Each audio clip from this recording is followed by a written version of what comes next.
Sophie Ortiz had exactly $43 in her checking account when she agreed to cater a private dinner party for 12 at a penthouse she couldn't afford to breathe near. And the only reason she said yes was because her culinary school classmate begged her with actual tears streaming down her face. "Please, Sophie, I'll owe you forever," Melissa had pleaded that morning, clutching her phone like a lifeline. "My mom fell and broke her hip. I have to drive to Phoenix right now, but this client specifically requested me, and if I cancel, the catering company will fire me and I need this job." Sophie had been elbow-deep in sourdough starter in her cramped studio apartment kitchen, trying to perfect a recipe for the farmer's market she sold at every weekend. Her own catering dreams had been shelved after culinary school when reality hit, and she realized starting a business required money she didn't have. But Melissa looked desperate, and Sophie had always been terrible at saying no to people she cared about. "What kind of dinner?" Sophie had asked, already knowing she would agree. "Just 12 people. The menu's already planned, ingredients are being delivered to the building. You just have to prep and serve. $500, Sophie. Cash." $500 would cover her rent and utilities, with enough left over for groceries that weren't ramen. Sophie had wiped her flour-covered hands on her apron. "Text me the address and menu." Which was how she found herself at 7 that evening, standing in a gleaming professional kitchen that was bigger than her entire apartment, wearing her nicest black dress and hoping she looked like she belonged there. The ingredients had indeed been delivered, and the menu was ambitious but manageable. She had 3 hours before guests arrived.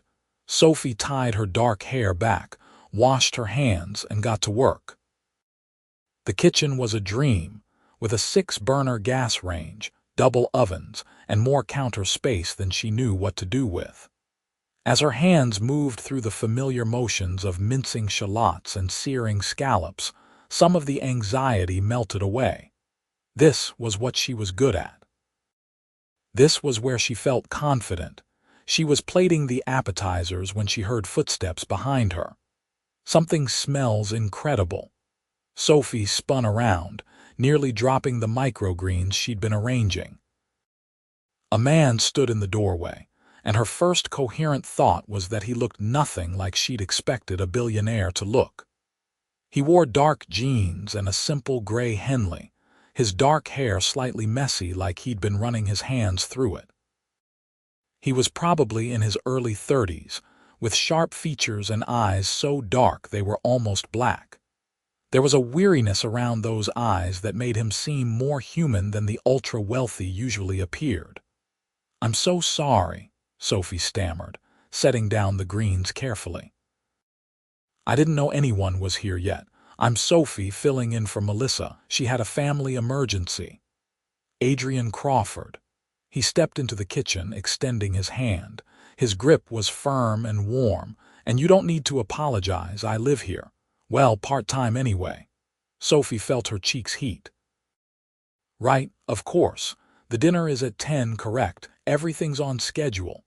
"About that." Adrian leaned against the counter and Sophie noticed the tension in his shoulders. "I need to cancel." Her stomach dropped. Cancel? The dinner was supposed to be a business thing. Potential investors, partnerships, the usual. But about an hour ago, the main investor pulled out. Called to tell me he's going with a competitor. Adrian's jaw tightened. So there's no point in hosting a dinner party to celebrate a deal that's dead. $500 evaporating right before her eyes. Sophie felt panic claw at her throat, but she pushed it down. "I understand. I'll just clean up and get out of your way." "How much were you getting paid?" "That's not your problem." "How much?" Sophie met his eyes. There was something intense in his gaze, but not unkind. $500. Adrian pulled out his wallet and extracted a stack of bills. "Here's 1,000 for your trouble and the late cancellation." Pride warred with practicality. Practicality won. Sophie took the money with shaking hands. Thank you. That's very generous. Keep one of those appetizers for me before you pack up, Adrian asked, and there was something almost boyish in the request. I haven't eaten all day, and whatever you're making smells better than anything I've had in months. Sophie looked at him, really looked. Beneath the expensive casual clothes and the obviously wealthy surroundings, he looked exhausted and frustrated and hungry. Before she could think better of it, she said, I've already prepped everything for 12 people. It seems like a waste to not cook it. Have you eaten? Not since coffee this morning. Then sit down. Sophie gestured to the kitchen island. I'm going to feed you. Something shifted in Adrian's expression. Surprise, maybe, or amusement. You don't have to do that. I'm already paid, the ingredients are prepped, and I hate wasting food. Sit. He sat. Sophie had never cooked for an audience of one quite like this. Usually when she catered, she was invisible, a background presence that delivered food and disappeared. But in the quiet kitchen with Adrian Crawford watching her, she felt hyper-aware of every movement. She tried to focus on the work. Seared scallops with brown butter and capers, roasted beet salad with goat cheese and candied walnuts, pan-roasted duck breast with cherry reduction, garlic herb potatoes that were crispy on the outside and creamy inside. Where did you train? Adrian asked as she worked. Culinary Institute, graduated 2 years ago. And now you're catering, sometimes. Mostly I sell baked goods at the farmer's market on weekends and work part-time at a coffee shop during the week. She plated the scallops carefully. The dream is to have my own restaurant someday, but that requires money and investors and a lot of things I don't have yet. Adrian accepted the plate she slid across to him. He took a bite, and his eyes closed. When they opened again, there was something almost reverent in his expression. This is incredible. Thank you. No, I mean it. This is restaurant quality, better than restaurant quality. There's a place downtown that charges $200 a plate and their scallops aren't this good. Sophie felt warmth spread through her chest. You're being kind. I'm being honest. I don't say things I don't mean. He took another bite. Tell me about this dream restaurant. And somehow, as she cooked and he ate, Sophie found herself talking about her concept for a small neighborhood place that changed its menu seasonally. About wanting to source locally and create food that felt like home but elevated. About how she'd been saving for 3 years and still didn't have enough for a down payment on a space, let alone equipment and staff and everything else. My father thinks I'm wasting my time, she heard herself say as she plated the duck. He wanted me to be a lawyer or a doctor, something practical. He thinks cooking is just a hobby. What does he do? He's a high school principal, very practical, very by the book. He loves me, but he doesn't understand this. She gestured around the kitchen. He thinks I should have a real career. Creating something that brings people joy is a real career. Adrian's voice was firm. Anyone who can make food like this isn't wasting time. They're mastering a craft. Sophie met his eyes across the kitchen island. What do you do? I mean, I assume you do something to afford this place, but Melissa didn't exactly fill me in on details. I run a commercial real estate development company. My grandfather started it, my father expanded it, and I've been trying to modernize it for the past 5 years since I took over. The investor who pulled out tonight would have been my biggest deal yet. A mixed-use development downtown. Residential, retail, restaurants. My father always played it safe with office buildings and warehouses. I wanted to create something more, spaces where communities could grow. He pushed his empty plate away. But now that's probably not happening. I'm sorry. Not your fault. Adrian stood, carrying his plate to the sink. Sophie moved to take it from him. I've got it. You're the client. I'm the guy whose dinner party fell apart. You're the chef who's been cooking me the best meal I've had in years." His hand brushed hers as he took the plate back. The contact sent an unexpected jolt through her. "Let me at least help clean up." They worked side by side, falling into an easy rhythm. Sophie washed, Adrian dried. It felt strangely domestic, comfortable in a way that didn't make sense given they'd known each other for less than an hour. "Can I ask you something?" Sophie said as she handed him a sauté pan. "Why are you being so nice to me? Most people in your position would have just sent me away with the money." Adrian was quiet for a moment. "Honestly, because you looked at me like I was just a person.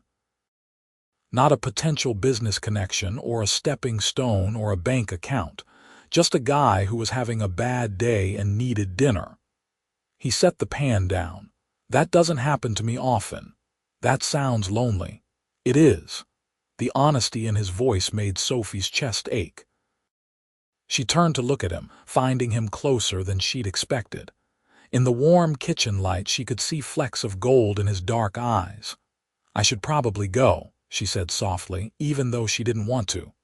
"You haven't eaten," Adrian pointed out. "There's enough food for an army here. Stay." "Please." It was the please that did it. Sophie nodded. They ate at the kitchen island, and Sophie couldn't remember the last time food had tasted this good. Maybe it was the quality of the ingredients or the professional kitchen, or the fact that she hadn't had time to cook for herself properly in weeks. Or maybe it was the company. Adrian asked about her childhood, and she told him about growing up in a small town in Oregon, about learning to bake with her grandmother who'd emigrated from Mexico and filled their kitchen with the smell of conchas and tres leches cake. He told her about boarding schools and college semesters abroad and the pressure of inheriting a company he'd never been sure he wanted. "You like it?" Sophie asked. "The real estate development? I like creating things. I like seeing empty lots turn into places where people live and work and build their lives. The business side, the networking, the constant fighting for investors and permits and approvals, that I could do without." He refilled her wine glass. "But you don't get one without the other. Sounds like you need a partner, someone who handles the business while you focus on the creative vision." "I had one, my best friend from college. He left 6 months ago to start his own firm." Adrian's expression darkened. "Took 3 of our biggest clients with him. That's awful." "That's business, apparently. At least that's what my father said when I told him." Adrian's voice was bitter. "He never thought I should trust people, said it was weak." "It's not weak. It's human." Their eyes met again, and Sophie felt something shift in the air between them. The kitchen suddenly felt smaller, warmer. Her heart beat faster. "Dance with me," Adrian said suddenly. "What?" He stood, pulling out his phone and tapping it a few times. Soft music filled the kitchen, something jazzy and old-fashioned. He extended his hand. "Dance with me." "I was supposed to be hosting a party tonight, and there should be dancing at parties." Sophie laughed, but she took his hand. He pulled her close, one hand on her waist, the other holding hers gently. They swayed in the middle of the kitchen, surrounded by empty plates and the lingering smell of dinner. "I can't remember the last time I did this," Adrian murmured. "Danced in your kitchen. Danced at all. Enjoyed an evening without thinking about deals or profit margins or what my father would think." He pulled back enough to look at her. "You're easy to talk to, easy to be with. So are you." The song changed to something slower. Adrian's thumb traced small circles on her hip, and Sophie felt heat pool in her stomach. This was crazy. She'd known this man for a handful of hours. She didn't do things like this. But when he lowered his head, when his lips were inches from hers, she didn't pull away. The kiss was soft at first, tentative. Then Sophie's free hand came up to his chest, feeling his heart racing beneath her palm, and the kiss deepened. He tasted like wine and cherries from the duck reduction, and when his hand slid into her hair, she made a sound she barely recognized. They broke apart, both breathing hard. Adrian's forehead rested against hers. "I should go," Sophie whispered, not meaning it at all. "You should," Adrian agreed, not letting her go. "This is crazy, completely insane. I don't even know you. I don't know you either." His hand cupped her face. "But I want to. I want to know everything about you." Sophie kissed him again, and this time there was nothing tentative about it. His hands were in her hair, on her back, pulling her closer. She grabbed fistfuls of his shirt, trying to get nearer to eliminate any space between them. When they finally broke apart, they were both flushed and unsteady. "Stay," Adrian said. It wasn't a command. It was a request, maybe even a plea. "Not for anything except to be here. With me. I just don't want this night to end." Sophie knew she should say no. Should call a cab and go back to her tiny apartment and her normal life. But looking into Adrian's eyes, seeing the same longing and confusion and wild hope she felt, she nodded. They moved to the living room, a sprawling space with floor-to-ceiling windows overlooking the city. They talked for hours, curled up together on a couch that probably cost more than Sophie's car. He told her about his mother who died when he was 12, about how he still missed her every day. She told him about the restaurant concept she'd designed in notebooks, complete with menu sketches and floor plans she'd never shown anyone. "Show me," Adrian said. "They're just dreams. Show me anyway." So Sophie pulled up photos on her phone of her notebooks, feeling vulnerable and exposed as he studied each page carefully. When he looked up, his eyes were bright. "This is brilliant. The seasonal menu, the focus on local farms, the community space you've designed. This isn't just a restaurant. It's an experience. It's never going to happen. Why not? Because I don't have money or connections or any way to make it real. It's just fantasy." Adrian set her phone down and took both her hands. "What if I told you I have a space, part of that development deal that fell through tonight? There's a corner lot that was designated for a restaurant. The anchor tenant backed out last month." Sophie's heart stuttered. "Adrian, I can't let you do that. I'm not offering charity. I'm offering a business opportunity. You need a space and an investor. I need an anchor restaurant that will draw people to the development and prove to other investors that this project is worth their money." His grip on her hands tightened. "I'm offering you a chance to make your dream real. You don't even know if I'm any good. I just ate the best meal of my life cooked by you in my kitchen. I've seen your plans and your vision and your passion. That's enough." Tears burned in Sophie's eyes. "Why are you doing this?" "Because tonight, for the first time in months, maybe years, I felt like myself. Not Adrian Crawford, CEO and disappointment to his father's legacy. Just Adrian.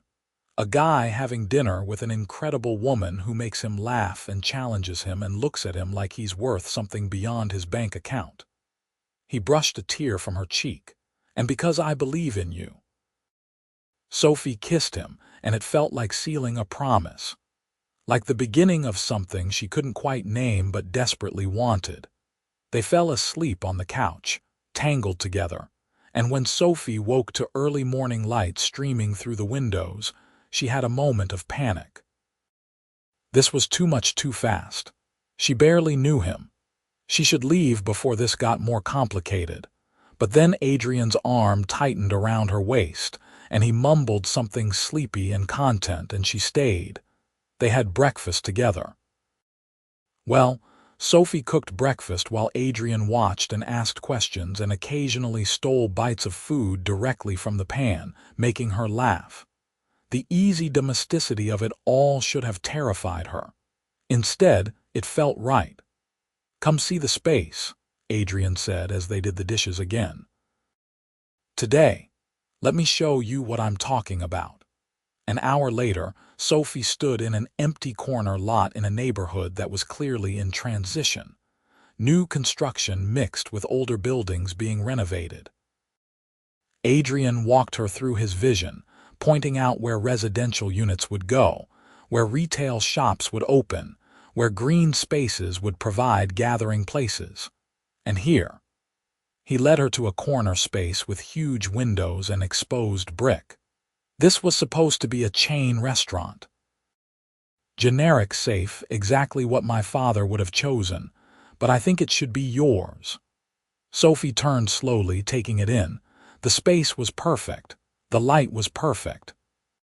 She could see it already, tables by the windows, an open kitchen where diners could watch the cooking, warm colors and local art on the walls. "I don't have money for rent or equipment or staff," she said quietly. "I'm not asking you to pay rent up front. I'm investing in you. My company covers the build-out and equipment. You use that to get the restaurant running. Once you're profitable, we work out a lease agreement that's fair to both of us." Adrian moved to stand beside her. "And for the record, I'd be offering this to any chef with your talent and vision. The fact that I'm falling for you is separate." Sophie's breath caught. "What? I'm falling for you?" Adrian said it simply, like it was obvious. "I know it's fast and probably crazy, but I can't stop thinking about you. I don't want to stop thinking about you." "I'm falling for you too," Sophie admitted. "It scares me too. But maybe that's okay." He took her hand. "Take a chance on this, on the restaurant, on me, on us. I promise I'll do everything I can to make sure you don't regret it." Sophie thought about her tiny apartment and her dwindling savings and her father's disappointed voice. Every time she told him, she was still catering and selling bread at farmers' markets. She thought about playing it safe and practical, and ending up with a life that was comfortable but empty. Then she looked at Adrian, at the hope and certainty in his eyes, and made her choice. "Yes, okay, let's do this." His smile was brighter than the sun streaming through those perfect windows. He lifted her off her feet, spinning her around, and Sophie laughed and held on tight. The next few months were a whirlwind. Sophie learned that falling in love with Adrian Crawford was both easier and harder than she'd expected. Easier because he was kind and funny and supported her dreams with an intensity that made her chest ache. Harder because his world was so different from hers, and sometimes she felt like she was drowning in the expectations and scrutiny that came with being seen at his side. The first time she met his father, Richard Crawford, she understood where Adrian's stress came from. The older man looked at her like she was a bug under a microscope, analyzing and finding her wanting. "So you're the chef," Richard had said over dinner at an expensive steakhouse. "Adrian tells me he's invested in your restaurant concept." "Yes, sir. We're hoping to open in 4 months. Restaurants fail at an alarming rate, 90% within the first year. I'm aware of the statistics. Are you aware that my son is risking his credibility and capital on an unproven venture, that if this fails, it could damage the entire development project? Dad." Adrian's voice was sharp. "That's enough. I'm simply ensuring she understands what's at stake." Sophie set down her fork carefully.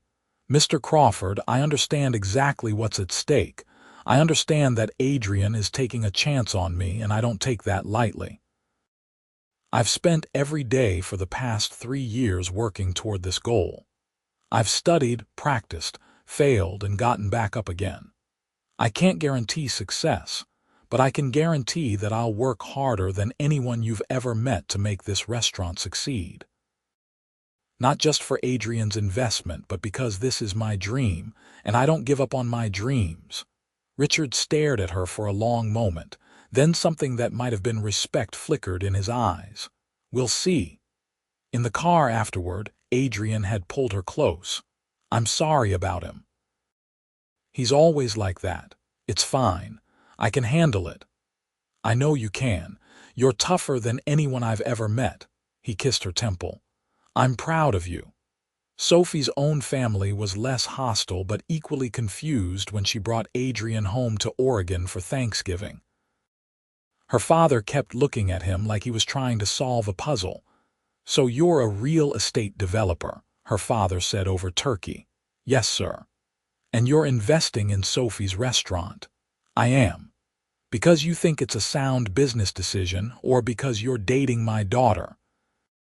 "Both." Adrian's answer was immediate and honest. "Sophie has talent and vision that are rare in any industry. Her restaurant will be an asset to the development. But yes, I'm also in love with your daughter, and I want to support her dreams however I can." Sophie nearly choked on her cranberry sauce. He'd never said he loved her before. Neither of them had, though she'd felt it growing between them like something inevitable and precious. Her father studied Adrian for a long moment. Then he turned to Sophie. "You love him?" "Yes," Sophie said, her voice steady despite her racing heart. "I do. He treats you well, better than I knew I deserved." Her father nodded slowly. "Then I suppose I approve, but if you hurt her, wealthy or not, you'll answer to me." "Understood, sir. I have no intention of hurting her." Later that night, lying in Sophie's childhood bedroom with Adrian squished beside her in a twin bed that was definitely not meant for two people, Sophie turned to face him. "You said you loved me."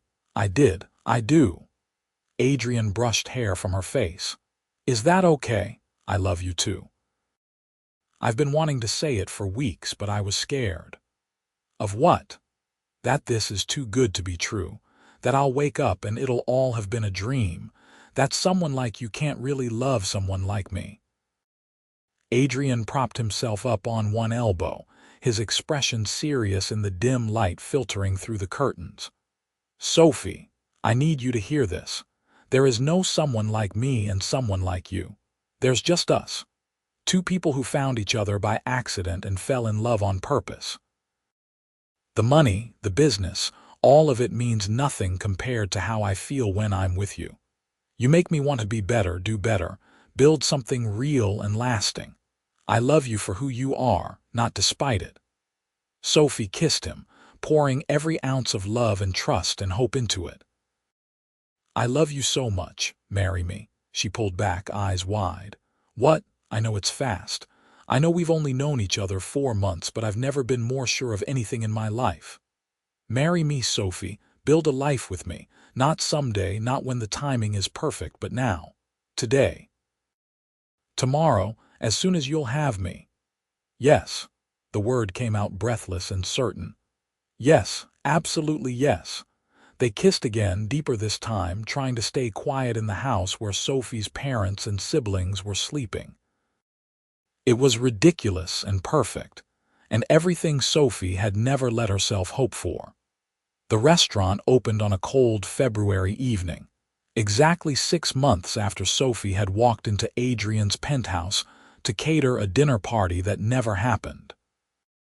They'd worked side by side to make it perfect, from choosing the tile for the bathrooms to tasting every item on the menu. Adrian had opinions about things Sophie wouldn't have expected, like the height of the tables and the acoustics of the dining room. She had opinions about things that surprised him, like the importance of staff parking and providing health insurance for everyone who worked there. Opening night was invitation only, friends and family, and a few carefully chosen food critics. Sophie stood in the kitchen, watching her small but talented staff execute the dishes they'd practiced dozens of times, and felt terror and exhilaration in equal measure. "You've got this," Adrian said, appearing at her elbow. He was supposed to be out front greeting guests, but he'd made excuses to come check on her 3 times already. What if they hate it? They won't. What if the critics tear it apart? Then we'll learn and adapt and come back stronger. He turned her to face him. "But they're not going to hate it, Sophie. You're brilliant, and tonight everyone else is going to see what I've known since you fed me scallops in my kitchen and looked at me like I was worth something." Sophie took a deep breath and nodded. "Okay." Let's do this. The night was a blur of plating and sending out courses and waiting for feedback. When the first reviews came back to the kitchen through servers, all glowing, Sophie felt tears sting her eyes. When Adrian appeared again, this time with her father and mother in tow, she nearly lost it completely. "We're so proud of you, Mija," her mother said, hugging her tight. "This is incredible." Her father cleared his throat. He wasn't an emotional man, but his eyes were suspiciously bright. "I was wrong. This is a real career. You've built something amazing here." Sophie hugged him, and for the first time in years, she felt like she finally had his approval. It felt good, but she realized it didn't matter as much as she'd once thought. She'd built this for herself, for her own dreams. Her father's approval was just a bonus. At the end of the night, after the last guests had left and the kitchen was clean and the staff had gone home, Sophie and Adrian sat at a table by the window, sharing a bottle of wine. "We did it," Sophie said, still not quite believing it. "You did it. I just wrote the checks."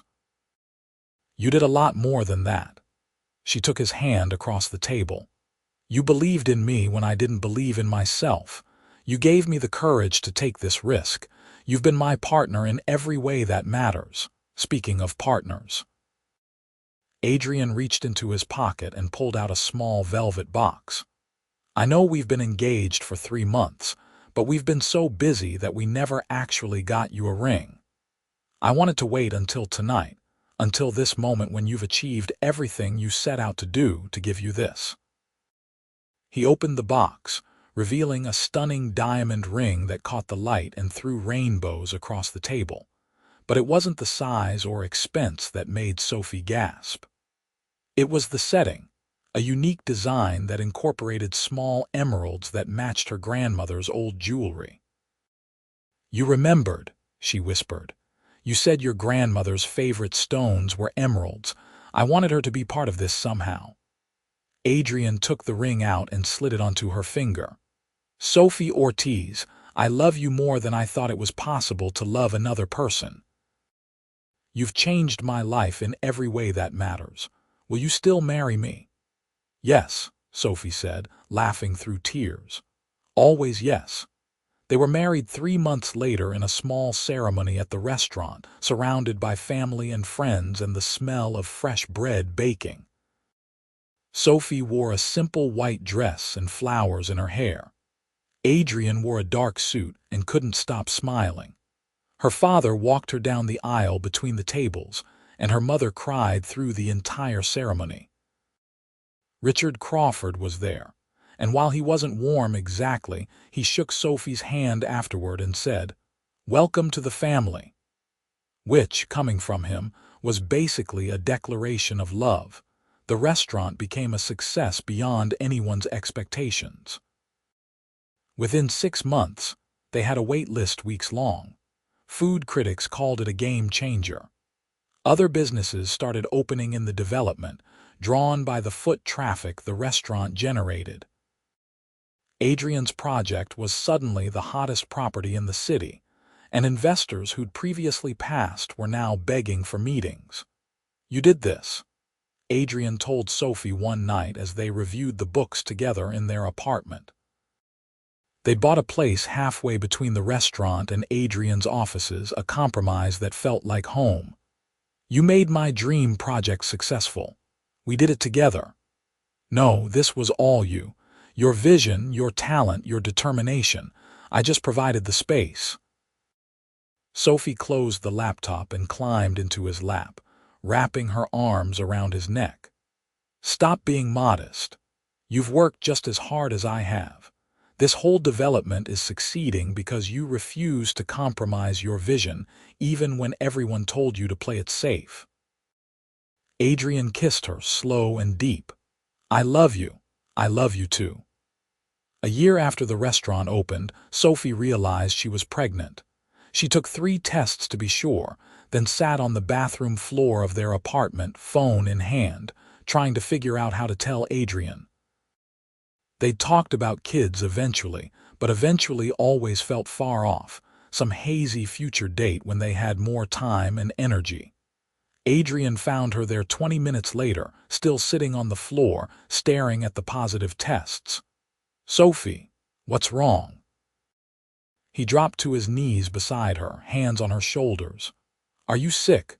Do we need to go to the hospital?" She held up the tests wordlessly. Adrian stared at them, then at her, then back at the tests. "You're pregnant." "I'm pregnant," Sophie confirmed, watching his face carefully for his reaction. A smile spread across his face, slow and wondering. "We're having a baby. Are you happy?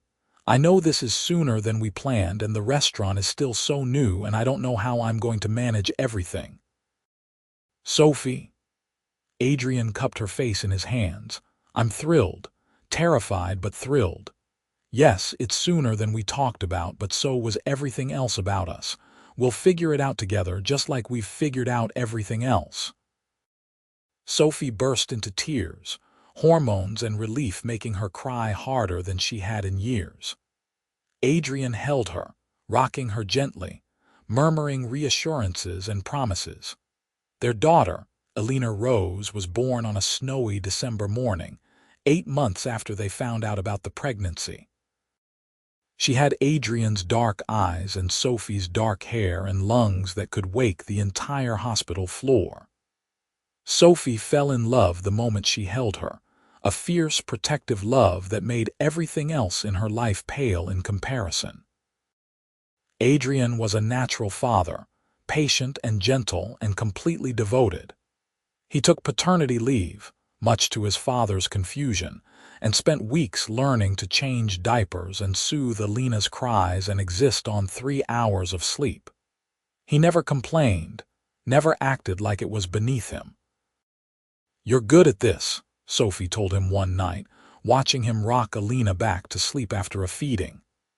"I had no idea I could love someone this much," Adrian said, staring down at their daughter with pure adoration.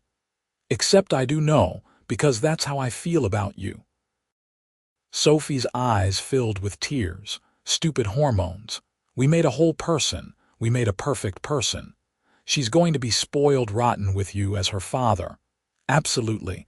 I'm going to be that dad who can't say no." Adrian looked up, grinning. "But you'll be the tough one who teaches her discipline and hard work. We're going to be a good team. We already are." The restaurant continued to thrive even with Sophie cutting back her hours. She'd promoted one of her sous chefs to head chef and took on more of an executive role, designing menus and managing operations but not working the line every night. It was an adjustment, but she found she liked the balance it gave her. Time with Elena, time with Adrian, time for her work. None of it perfect, all of it real. On their 2nd anniversary, Adrian surprised her with a weekend away, her mother watching Elena so they could have time alone. They went back to the penthouse where they'd met, which Adrian had kept even though they'd bought their family home. As Sophie walked into the kitchen, memories flooded back. The anxiety of that first night, the unexpected connection, the way he'd looked at her like she was someone worth knowing. "You remember?" Adrian asked, coming up behind her and wrapping his arms around her waist. "Every second." Sophie leaned back against him. "I was so nervous, so sure I'd mess something up. I was drowning and you threw me a lifeline without even knowing it." He turned her around to face him. "You saved me that night, Sophie. From loneliness, from becoming someone I didn't want to be, from a life that looked successful but felt empty. You gave me purpose and partnership and a love I didn't think existed." "You saved me too," Sophie said softly. "I was playing it safe, letting fear make my decisions. You showed me what was possible when I took risks. You believed in me enough that I started believing in myself. Dance with me." Adrian pulled out his phone, and the same jazzy music from that first night filled the kitchen, like we did when this all started. They swayed together, older now, wiser, marked by late nights and early mornings and all the beautiful chaos of building a life together. Sophie rested her head on Adrian's chest, listening to his heartbeat, and felt completely at peace. "I want more," Adrian said suddenly. Sophie pulled back to look at him. "More what?" "More everything. More kids, more restaurants, more adventures, more life.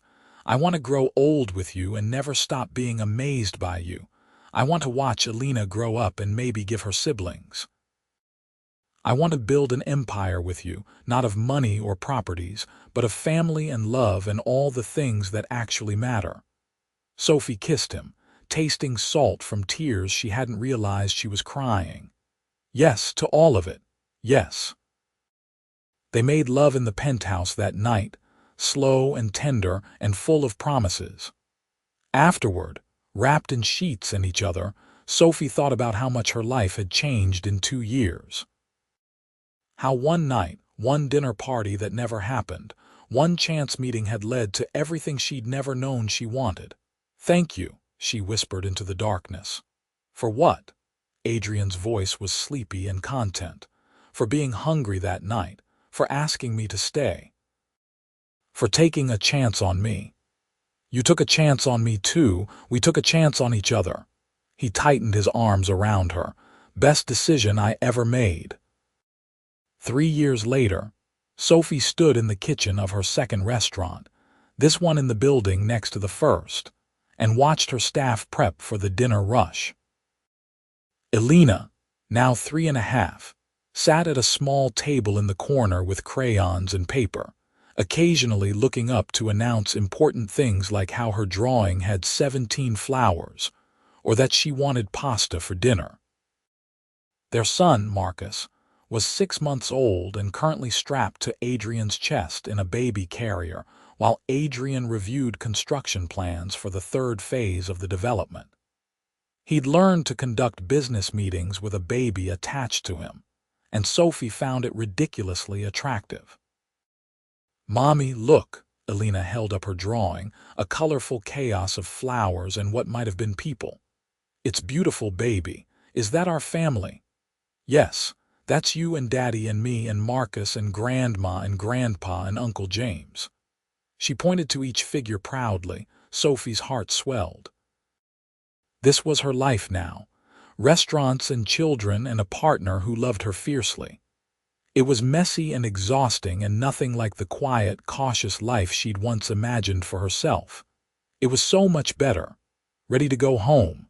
Adrian asked, looking up from his plans. Marcus had fallen asleep against his chest, drooling slightly on Adrian's expensive shirt. Adrian didn't seem to notice or care. "Let me just finish this prep list, and then yes." They drove home together as the sun set, Alina chattering in the back seat about preschool and her best friend Emma and how she wanted a puppy. Adrian's hand found Sophie's across the console, their fingers intertwining in a gesture that had become as natural as breathing. At home, they worked together through the familiar evening routine. Dinner, bath time, stories, songs, tucking both kids into bed. Then finally they collapsed on the couch together, exhausted and happy. "Your father called today," Adrian said, pulling Sophie against his side. "He wants to know if we'll come for Christmas." "What did you tell him?" "That we'd love to. Alina's been asking about Grandpa and his big house." Sophie smiled. Her father had come to adore Adrian over the years, the two of them bonding over their shared devotion to Sophie and the grandkids. It had been healing, watching those relationships grow. "I never thought my life would look like this," Sophie said quietly. "I thought I'd struggle forever, working multiple jobs, maybe eventually getting a restaurant but sacrificing everything else for it. I never imagined I could have it all. The career, the family, the partnership, the love. You deserve all of it," Adrian said firmly. "You worked for it, fought for it, earned it. We worked for it, together." "Together," Adrian agreed, kissing the top of her head. "That's how we do everything, how we'll always do everything." Sophie thought back to that night almost 5 years ago, when she'd walked into a stranger's kitchen with no idea her life was about to change forever. When she'd spent one evening with a billionaire and somehow ended up with forever. It hadn't been easy. There had been long nights and hard conversations and moments of doubt, but they'd faced it all together, building something real and lasting from a chance meeting and a shared meal. "I love you," Sophie said, the words as true now as they'd been the first time she'd said them. "I love you too," Adrian replied, pulling her closer. "Forever." And Sophie believed him, because forever had already begun the moment he'd asked her to stay, and she'd been brave enough to say yes.